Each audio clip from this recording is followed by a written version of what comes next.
Good evening, ladies and gentlemen.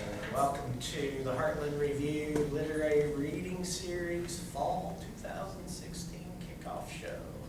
I'm really excited for a couple reasons tonight. One, that we have the Central Kentucky Art Guild show that's on the walls around here. Please take some time and look around at some of the wonderful artists that we don't hear a whole lot about here in the heartland of Kentucky. Be sure that we sign in or out in the guest book so we can get a head count. Those things are always important for us. I'm Mick Kennedy, and I'm just kind of kicking off things because I am going to turn the show over here in just a couple minutes to our Creative Writing Club president to welcome our guests this evening, Kathleen Driscoll and Tasha Carter. The second reason why I'm really excited is because Kathleen's new book, Blue Etiquette, just came out today, or was it yesterday? It's actually officially out Saturday. Right? It's officially out Saturday, so we'll wait and not put this on until Saturday. So, but we're going to be the first audience to hear from the actual product and so forth, and so that's really exciting as well. We've been doing this reading series now for many years. Kathleen's been here a couple times, and this is the first time we get to hear Tasha at ECTC, a third reason why we should be really excited. So I look forward to everybody enjoying themselves. Again, please help yourself to the refreshments whenever you want to, and we're going to have a wonderful night. Ladies and gentlemen, Noah Ashlock, president of the Heartland Review Creative Writing Club.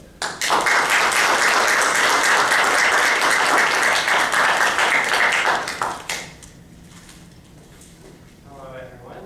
I am Noah Ashlock, president of the Creative Writing Club, like Mr. Kennedy said. This is Alexis Hutchinson, vice president of the Creative Writing Club.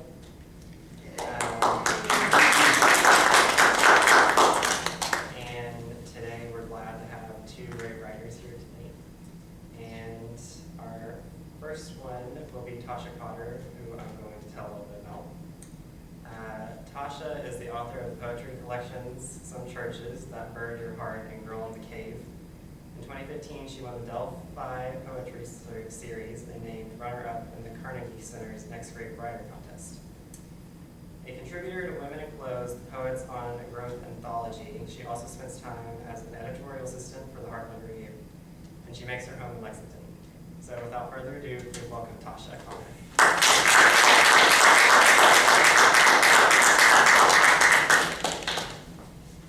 Thank you, Noah, for that introduction. I'm so happy to be here tonight. This is my first time reading in Elizabethtown. A little bit about myself. So I live in Lexington, Kentucky. I work for the University of Kentucky. And I've worked in higher ed for about 10 years now. And so tonight I'm going to be reading a little bit from my first full-length collection, Some Churches. This book came out in 2013 with Goldwig Press. And this book kind of stemmed from my MFA thesis. So I ended up getting an MFA in creative writing through the Bluegrass Writer Studio. And it was really a convenient option for me at the time. Since I was working, I needed something that just fit my schedule a little bit more. And so this book came out in 2013, kind of developed from a MFA in poetry. And yeah, so when the book was accepted for publication, so those poems kind of shifted a little bit over the years. I revised, continued editing, kept on with my reading. And so kind of the end result was this book. And so what I'm going to do tonight is read a couple poems from my first full-length collection, and then start moving into some newer, more contemporary work that I've been working on, because I think it's always exciting to read new work to an audience, poems that you're still revising, tinkering with a little bit, just to see how they sound, how it feels, see if the poem is clicking yet. So tonight I'm going to start with my first poem in this book, the title poem actually.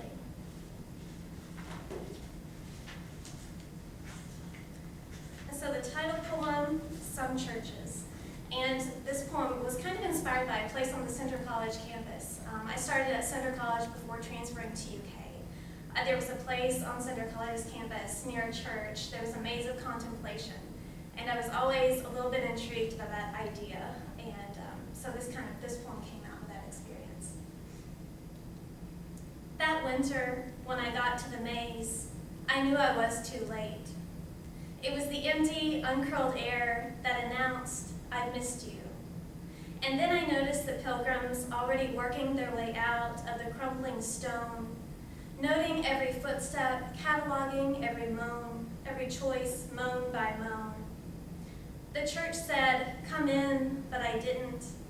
"Sit down," said the one bench, but I couldn't. On Sunday, I came from nothing and in stillness held an assembly. I waited as the day collected more until it collected frost. I watched the men and women winter dance in and out of wrong. Walking one way, they only find a wall. Their measured footsteps hemming me in this imperial contest, offering a maze of contemplation. No one saw the dozen roses I laid at the feet of everyone taking steps to save themselves. And so that's the title poem in this book. And so I'm going to read the last poem in this collection. And so some people, when they see this book at book fairs and workshops, they wonder what it's about, if it's a book about churches. It's not really a book about churches. So this book is more of my own journey to adulthood, kind of about my 20s. It's about relationships. And as someone who works in other genres besides poetry, I write a little fiction, I write some nonfiction. This last poem was inspired by learning more about writing in other genres. And it's called The First Time Novelist. I want to read the story before it's done. I want to be the reader, the empty hands, asking for your story, which is the same story as mine. I refuse to write the end. I take the long way home, going from scene to scene, mouthing the dialogue, tasting the fairy tale. I return to where it all began. I look around, and once upon a time, I fall into my story. I wake up on a page and see you at sunset, on the bench where I last saw you. Is this the end? Is this the shape of my final chapter? A large clock hangs in the air. We both see it. I look at you, and the noise of it gets louder. I can't hear you, so I watch your mouth, and for the first time, I see why you are back. You've come to make me write the end. And so that's a little bit about some churches. And kind of moving on into work that I've been working more toward in the last 2 to 3 years. So this book came out earlier this year, came out in March. And this book actually contains 3 poets, and I'm one of those poets in here. It's a great book, and I do have some copies with me tonight if you're interested. I'm going to read one poem from this book, and you'll find that my work starts to pay more attention to the landscape, to the Mammoth Cave National Park area, to the southeast, to oral history. That's kind of where my imagination is going these days. It's what I'm most interested in reading, especially nonfiction. And so you'll start to see more of the landscape, I think, in my newer work. The poem I'm going to read tonight from this collection is called Arrowhead. And a little bit about this poem. So I grew up in the Mammoth Cave National Park area and on a 100-acre farm. And hunting for arrowheads was something I did as a girl. And this poem was kind of inspired by that whole experience. To understand the word enemy, imagine the buffalo grazing while listening for the stir of men approaching the hill.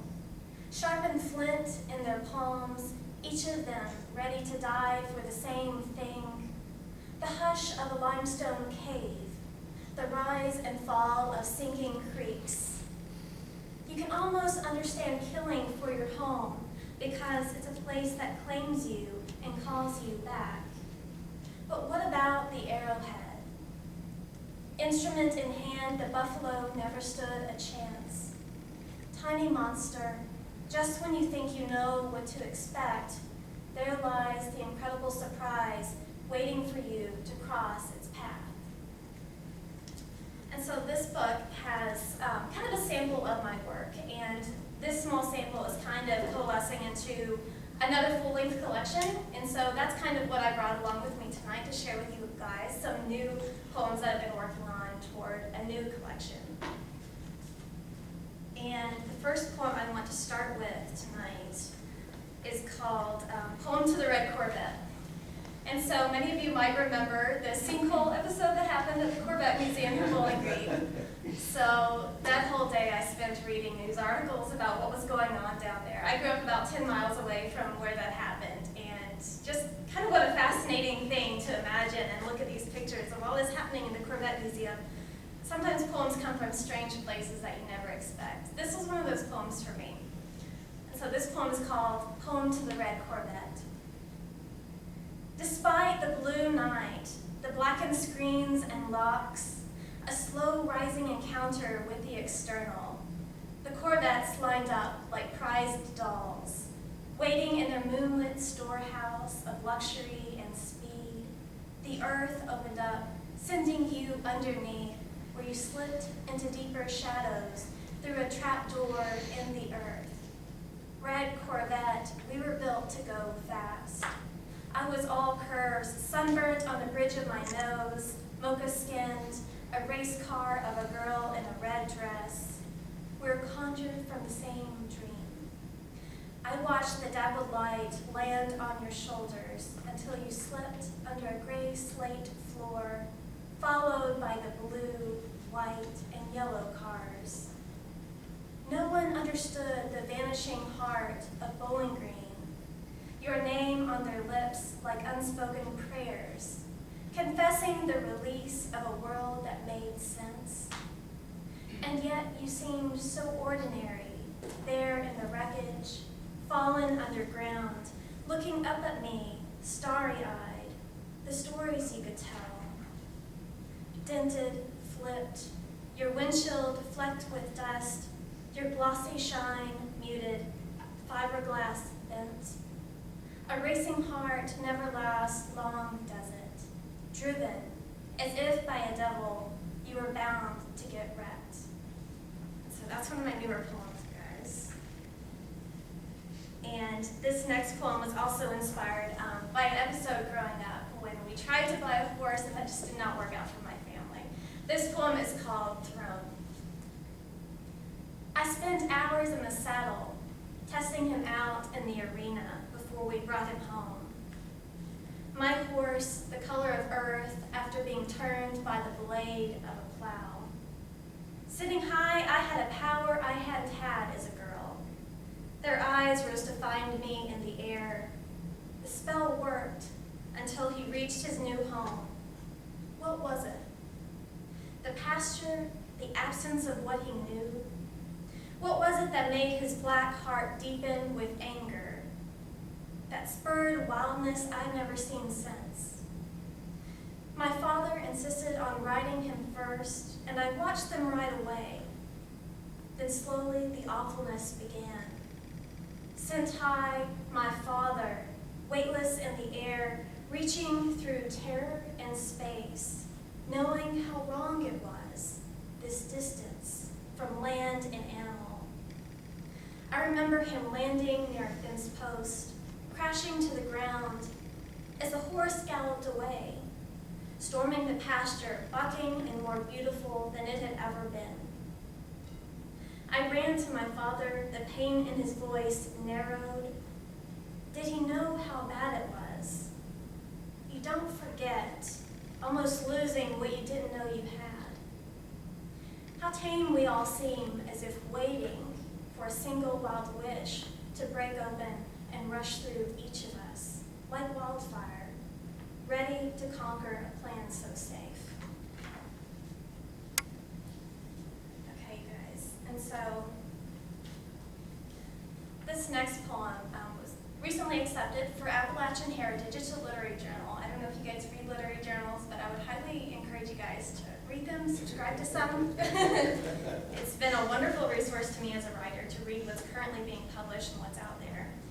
This poem is called Daughters in Wonderland. I I used to pick the trash up out of the ditch on Patterson Road in Smith's Grove. It was there I saw him spit out his window, bent can, at my feet. As soon as I cleaned up one thing, there was a new paper bag, a new bottle. People couldn't wait to throw something away on the red clay dirt of our name and pasture. My father said fences perfected land. He said they should look like they've always been there. Maybe God always wanted these divisions. My father hungered for borders just like I hungered for a word for my secret earth. A land of caves and sinkholes, my heart, the most extensive cave system on earth. I know my father's right about fences and borders. Imagine the settlers' faces as they crossed over the natural bridge into Kentucky. They must have whispered it was Wonderland. Who could blame them for not sharing what they'd found? Have you seen this? Have you ever seen this? And then retreating into what they'd found, it was asked among them how to keep others out. Okay, and just a couple more poems for you guys. And so this is another poem that's kind of mysterious. Sometimes poems come to you through a line or a word. For me, it was a line. I'm increasingly interested in geography, natural resources, and landscape. And this poem's titled, Your Heart is a Map. That was the line that first came to me that kind of spurred me to keep thinking about how I can develop that into something more, because I like the line so much. So this next poem is titled, Your Heart is a Map. Sometimes when I read what people write about the heart, I feel I've traveled the same country, took notes from the same shores and churchyards. I remember everything too. The mountains we saw, the waves we swam in. Your heart is a map to our faded territory, and that landscape loves a region more than it should. Life can take the rest. You remind me of what's not here. The strongest thing. I watch the trees unlock themselves from the splintered ground. I close my eyes and am submerged in sound. The storm will take what's left of the house. You know what to do. The air is whistling its warning. Your heart is a map. And so I know some of you work with the Heartland Review. And in the Heartland Review, I had that poem, Words at the End of the World. And it was kind of a dystopian love poem. And this poem was also inspired by the same kind of ideas and thinking. So I read a little bit of everything. And when you read a little bit of everything, inspiration finds you in strange places sometimes.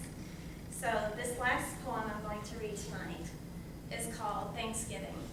And it's another one of those poems that's been kind of inspired by Kentucky and where I come from. Thanksgiving. Everyone asked, but I couldn't tell them that even the colors of the walls had changed. Winter magnolia to a garnet dust.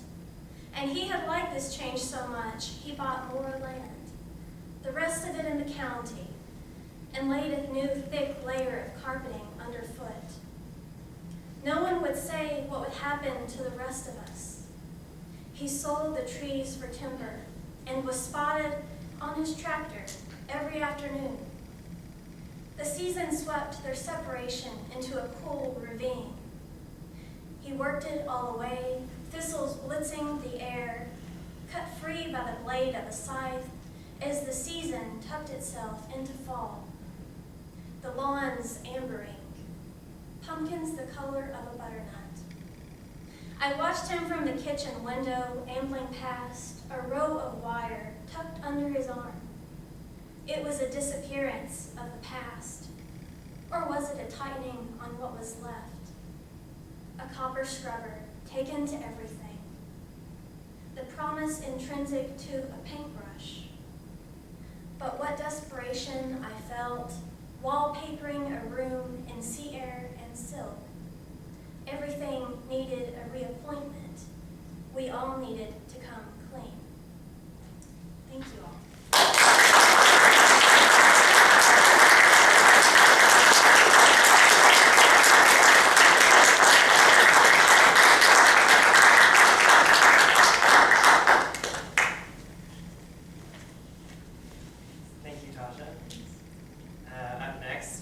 have Kathleen Driscoll.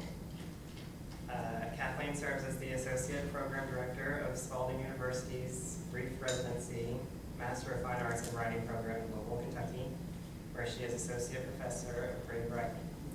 In addition to State Across the Snow, she is the author of one previous book of poetry, Laughing Sickness, Next Door to the Dead, and the newly minted Blue Etiquette. Kathleen lives with her husband and 2 children in an old country church built for the American Civil War.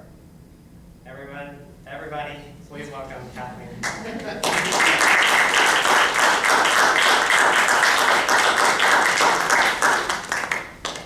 I have to be nice to me because you said so, right? All right. Thanks, Noah, and thanks to the Creative Writing Club for having me. It's really great to be back here. You all know how lucky you are to have Mick, I'm sure. He's amazing, and he does a lot with a little, as so many educators do. But he's just an amazing person, and the fact that he's got a magazine for you and so many opportunities, it's really fantastic. So I thought, since I'm assuming a lot of you are students and you're interested in writing, or you might be just trying to create extra credit, I don't know, for being here, but that happens too. But I thought I would read to you a poem from one of my earlier books, State Across the Snow. It's called Why I Mother You the Way I Do. And the reason I wanted to read it to you all is because it's about something that happened to me just before I was leaving to go to college. I went to Murray State. I'm actually going to Murray State to read next week, and it's really funny because I flunked out of there. So that's going to be really fun to be back and go, ha! Okay, but I think this, trying to figure this out, trying to grieve through this thing, I think it's why I became a writer. So it took me a long time to write it. I tried to write it, and I tried to write it, and I tried to write it, and was never satisfied with it. But finally, as the mother of a 13-year-old, she's 21 now, but we got an argument because I wouldn't let her do something she wanted to do. So the poem came back to me, and it's an important poem to me because I finally felt like I got to write the poem that launched me. So it's called Why I Mother You the Way I Do. That afternoon, I have to admit, there were no thoughts of you. I was in high school, making my way past the buses to a waiting car, a boy who would not be your father, when the line of traffic stopped. The girls, classmates, sisters, had darted between buses and into the highway, trying to cross the field to their home. They both lay twisted in the road. My science teacher, Mr. DeSaro, took off his suit coat and laid it over Susan's face. He was crying because he only had one coat. By the time they let us pass, Eve had been covered with a white sheet. The ambulances had come. Red lights flashed, but their mother was still pushing her silver cart through the grocery. The sheriff was walking up behind her. As she reached for a gallon of milk, he moved to touch her arm.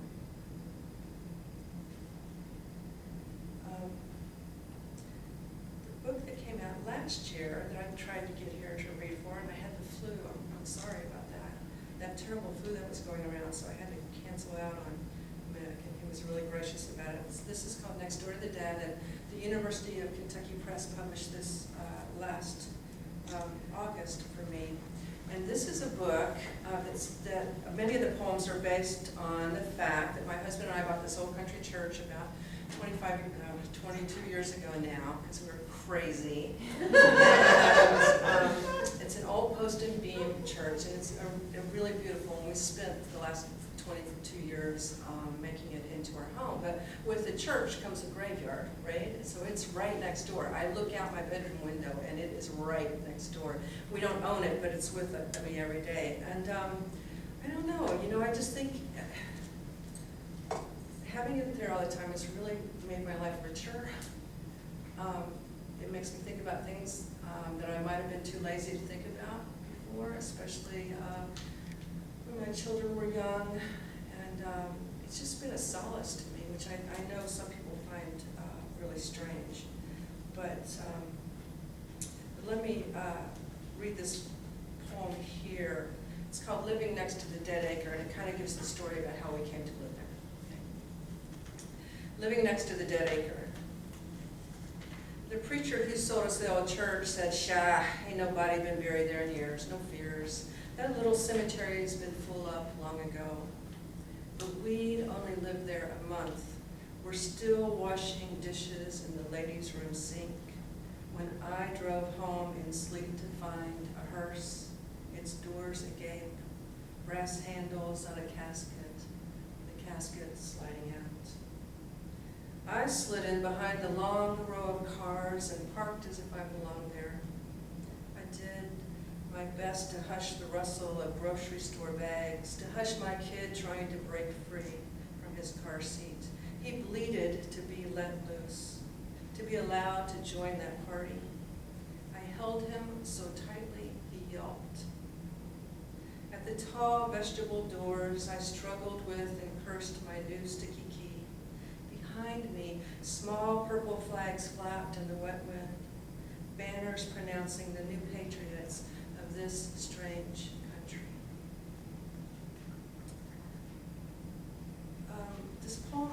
This book of poems really came about because I've been thinking about, when I wrote this book is more about living in the house and the irony of being a non-believer and living in a church and thinking about what that means for my own spiritual life and what's divine, which is, in my mind, the family. And so I wanted to write some graveyard poems, but they just didn't come. And then we had a neighbor whose son was killed. He was 23 or 24 years old. He was trying to help a woman change a tire that he didn't know on the side of the highway, and it was just completely unexpected. My kids had ridden the school bus with his siblings, and we'd had his parents on our deck, had beers with them, and so I actually heard on Facebook that this had happened to him, and then began to realize on Facebook that they took him off the life support. But it never occurred to me he'd be buried next door. So making a bed, looking out, and I see the grave diggers come across, because it's a very humble little place. It's not, there's not a lot of machination there. So I wrote this poem. It veers from that story a little bit, but it came from that story. So this is called The Mower. It's in 2 parts. Before his 20-year-old son was laid to rest, the only lawn he'd ever mown was his own. Now nearly every week he wakes us from our Saturday sleep. The muttering riding mower comes up the road, a slow moan growing louder as it closes. For more than an hour he goes round and round and round, and if you've ever mown a yard with fruit trees and a swing set and a fire pit and a swimming pool that sits above ground and a fort that threatens collapse, you know it's not an easy task. There are many things to steer around, and many things try to shut the mower down and bring the sharp blade quiet. And no matter how close the mower shaves around impediments, a green live fringe circling each monument remains, won't be edited out, can't be cut to the ground without the weed whacker's extra labor, which in the mower's hands reminds somehow of the old-timer's patient work with the scythe. Though this gas motor leaves his hands shuddering for hours after he returns home to his dark place, where he sits at the table and brings hands to his face. 2. At Jason's grave, always other things, a Wildcats flag, a blue sash that reads, "This will defend," a solar light that blinks at night, a tawdry bouquet of plastic yellow tulips. Each week, it seems, something new is found, something new to be born, something else to cut around it. Then she, too, who comes late and creeps in to grieve. Once the mower cut his engine and leaned over our picket fence to talk. It was she, he said, who had sent the ruined boy up the ramp and into the black mouth of the Army's transport plane. After she goes, often, I walk out to sea to witness what she's left behind. What Saturday, the mower is sure to pitch up atop the high pile of clippings and rubbish. So there are epitaphs, and there's some that I wrote. I tried to be funny about about something. It's not a completely dark book, which I think catches some people by surprise, but I have been dying to write about this mummy that's in the Science Center in Louisville. I have seen her a lot. I saw her a lot more when my kids were little, because that was the field trip du jour that you went every single year, and sometimes more than once a year if you had more than one kid. So I wrote this poem to her. It's in her voice. I call her Tan Hotep, and it's Mummy at the Kentucky Science Center. The poem is in several parts. It's a little long, so I'll just tell you that so you'll be situated to hear it. So 1. Excited flurry of bees striped in khaki and blue, they swarm from the school bus doors and up the stairs to surround me. Palm prints on the glass, nose smudges on the glass. They think I am a goddess, immortal. And you, teacher, lingering behind, your face against the glass too, as if it is a church window. What think you of me? 2,500 years ago in my hot kitchen, a star exploded in my head. As I lay there, I smelled bread burning in my oven. That aroma still wanders through my empty veins. By the time the miller came home, he found me dead, but I was not yet unspooled into the heavens. I watched from the rafters as they carried me out, as the miller gave over all his grain to the priests, as the embalmers filled me with salt and herbs, as I was washed with wine, as I was left in a dark tomb in the Valley of the Queens. You see there, teacher, on my plaque, I was no goddess, I was no queen. I was a housewife, middle class, very pretty, it said, but no queen. And did I ever once lay myself in the miller's coarse arms and sigh for immortality? It was not for me that he gave everything to have the priests wrap me in linen finery.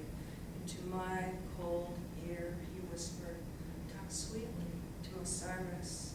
Bid him let you open heaven's door for me when my time comes. For 30 years, each noon, the miller shielded his eyes and looked up, hoping to see me traveling in the sun's fine-painted boat gliding across the sky. He did not know that for centuries I lay in the dark. 2. For 2,000 years I practiced my ritual confession. I have done no evil against any man. I have not done that which is hated by the gods. I am not a worker of wickedness. For 2,000 years I waited for the door to open, and when it did, the sun lit but another pyramid on the wall. 3. Finally, I crossed water. I rocked across the blue for weeks, and when we docked, I thought I'd come to Heaven's Gate. Again, I practiced my recitation. I am not a murderer. I have not snared the birds consecrated to the gods. I have not taken fish from the holy lakes. But no one asked me to speak. I was only told to be still, here, there. Faces and faces leaning in close, their sour living breath blowing over me. Why be a god if you are but a thing to be so coarsely regarded? 4. I did float in a river of death once. You, teacher, tell the children how the great floods of 1937 rushed into the city, and how the water rushed upon the city, and how the water rose against the marble walls of my gallery, how giant fishes with the snouts of crocodiles swam all around me, until I finally spilled out of my stone coffin, and how, though the waters were rough, I floated like a thimble peacefully down Liberty, down Broadway, down Market. Would you believe me if I said I thought the gods of the dead had a last son? 5. Never mind. Do tell the boys how my head separated from my shoulders. Boys like hearing such things. But don't tell the girls how I watched myself float apart so that I could see most clearly how I had been overcooked all those years. It had turned into something that looks moth-eaten, dark like dried fruit. I was promised when I revisited Earth I would be a yellow bird, a red-winged beetle,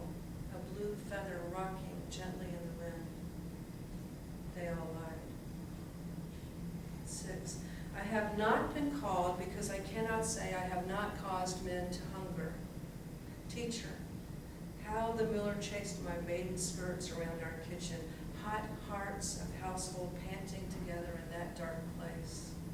My husband's heart was lean and stringy. He eyed me as if I were something to eat, and he was a wild dog on the streets. Have you, like me, had to make your heart a pillow, a place for a man to lay his head after love? Is that why you linger? Do you understand to lie next to a man who always wants to enter you can make any woman want to close the doors of her own body? Still, to roll a boulder across the opening of a body brings another kind of death. 7. My head bobbed in the flood's current like an old jug, and how I traveled. I heard the oars cutting the sunboat's path in the water. I have not turned aside the water. I have not put out the fire when it should burn. I have not prevented the temple cattle from grazing on my land. But the notes of the water music came from an unpainted boat, paddling, 2 boys not much older than your students. What's that? One boy said. I saw a soft white face lean over the edge. I don't know. Fish it out, called the other. Oh my gosh, they both said, realizing they had not brought in a fish, but a head. My head rolled, returned to my coffin, and lay in my arms for years until I was stitched back together. Like Frankenstein, a little boy once said as he was reading my museum note to his mother. They turned away, disappointed. They had hoped I was something grander than I really was. But what am I, what was I ever, but a thing that has been made and now is condemned to float forever in this glass boat of a crooning animal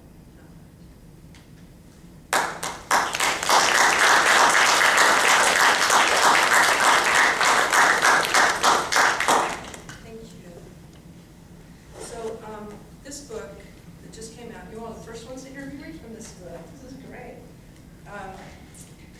This book, Blue Etiquette, was inspired by, I was in a used bookstore, I found this book, Blue Etiquette, 1922 version of it. It was often called the Blue Book of Etiquette because it had a blue linen cover, and it's Emily Plus. She was really a great writer, but as soon as I opened the book and began reading about it, I was hooked. It was amazing. And I realized I was reading about my folks, but my folks weren't like the grand homeowners. Mine were like the maids and the butlers, or maybe a butler. I don't even know if we could have risen to be a butler, any of my folks. But so I have those poems. I have poems also about blue collar working. I'm first generation college. I had to work and put myself to school, though I have to say, school did not cost what it costs now. And then there are poems of lament that in the end, and there's a poem, the book's dedicated to one of my really, really great friends, Claudia Emerson, who was a wonderful poet. She died a couple of years ago. So let me just read a couple of things from this, and then I'll finish up. So the first poem is called Mowing the Fairways, and that's where the artwork came from. Red Hen had an artist who actually did this for me, so I'm really grateful for it. I think it's a really gorgeous book. Mowing the Fairways. One summer at the local course, I spent my hot days driving the beat-up Alice Chalmers, black smoke burping from its stack. Up and down the fairways of the back nine, I rumbled, bush hogging the rough. I stopped looking behind me after the first day, when I realized I was mowing over nests of young. Once, a shredded snake flew overhead, strange tentacled bird thrown up from the churning rusted blades. It was how I was going to escape, to get myself to college after the sheriff had run away my father. How I would become a nurse, or a teacher, or a paralegal, something useful.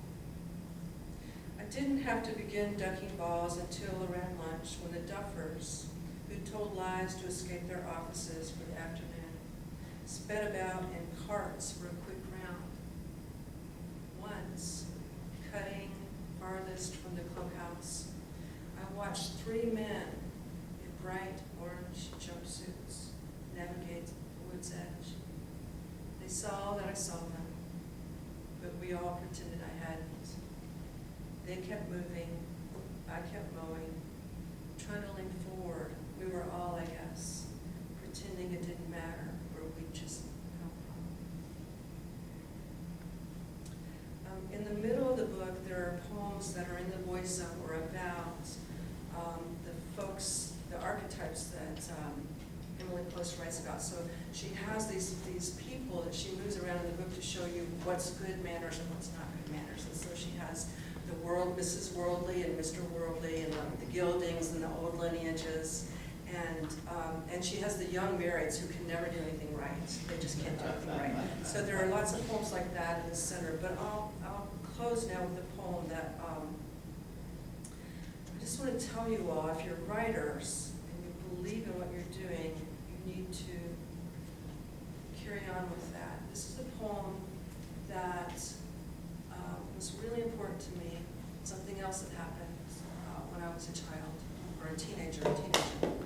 And I wrote this poem, it meant a lot to me.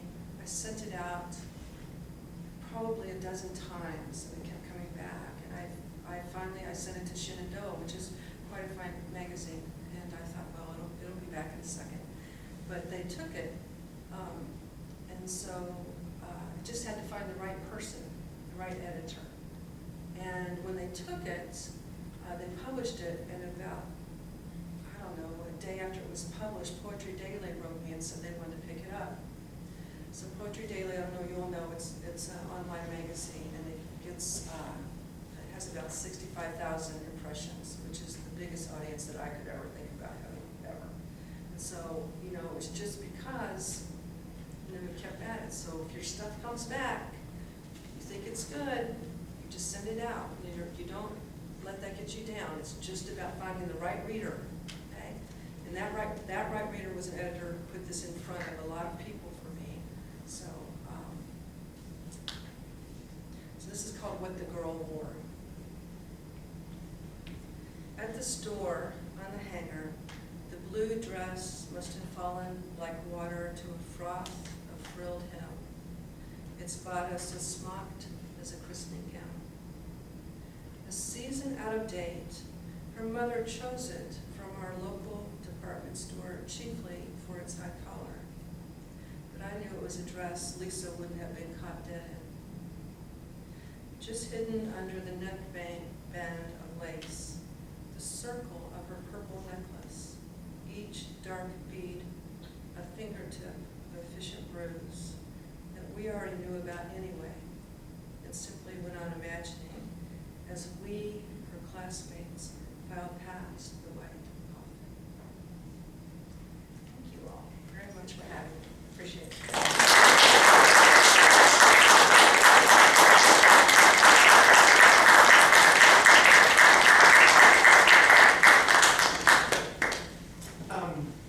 Does anyone have any questions for Tasha or Kathleen about writing or attending school as a writer or publishing or anything like that? I'll tell you everything I know if you just ask. Who are you reading now, or who do you really admire as a writer? I know that's tough. There's probably many things, but just.